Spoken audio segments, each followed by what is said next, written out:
नमस्कार दोस्तों, आइए कुछ कानून की बात जानते हैं। क्या विवाह का आधुनिक स्वरूप संविदात्मक है? आइए इसको क्रमशः निम्न बिंदुओं के माध्यम से समझते हैं। पहला, सहमति के आधार पर विवाह विच्छेद की सुविधा। सेक्शन 13B के माध्यम से पति पत्नी सहमति के आधार पर विवाह विच्छेद न्यायालय में दाखिल करके विवाह विच्छेद की डिग्री प्राप्त कर सकते हैं।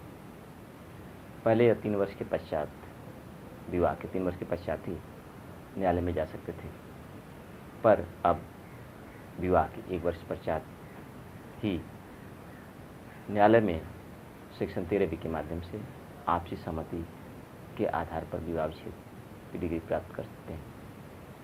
इस आधार पर कहा जा सकता है कि विवाह का स्वरूप अब संविदात्मक सा हो गया है। दूसरा, न्यायिक पृथक्करण और विवाह विच्छेद के आधारों का एकीकरण। न्यायिक विच्छेद में जो आधार पति पत्नी को देना होता था न्यायालय में, उन्हीं आधारों पर अब विवाह विच्छेद की डिग्री प्राप्त हो जाती है। इसलिए न्यायिक विच्छेद न प्राप्त करके लोग अब विवाह विच्छेद के लिए डिग्री प्राप्त कर रहे हैं। इसलिए कहा जा सकता है कि अब विवाह का स्वरूप संविदात्मक सा हो गया है। तीसरा, यौन संबंधी बीमारी एवं मस्तिष्क विकृतता के आधार पर विवाह विच्छेद।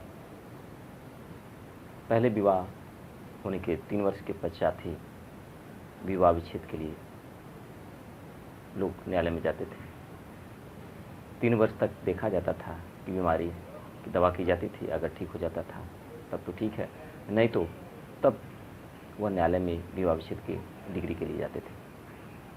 अब यह 1 वर्ष के पश्चात ही न्यायालय में विवाह विच्छेद की डिग्री के लिए जा सकते हैं। इसलिए कहा जा सकता है कि विवाह का स्वरूप अब संविदात्मक सा हो गया है। चौथा, जारता के आधार पर विवाह विच्छेद की डिग्री प्राप्त की जा सकती है। इसलिए कहा जा सकता है कि विवाह का स्वरूप अब संविदात्मक सा हो गया है। पाँचवां, विवाह के पक्षकारों के आयु में परिवर्तन। पहले विवाह की आयु 18 वर्ष से नीचे की हुआ करती थी, पर अब लड़की की उम्र 18 तथा लड़की की उम्र 21 साल, अब उसमें भी परिवर्तन कर दिया गया है। इसलिए विवाह का स्वरूप अब संविदात्मक सा हो गया है। दोस्तों, ये जानकारी कैसी लगी? अगर अच्छी लगी तो लाइक करें, सब्सक्राइब करें, बेल आइकन दबाएं। धन्यवाद।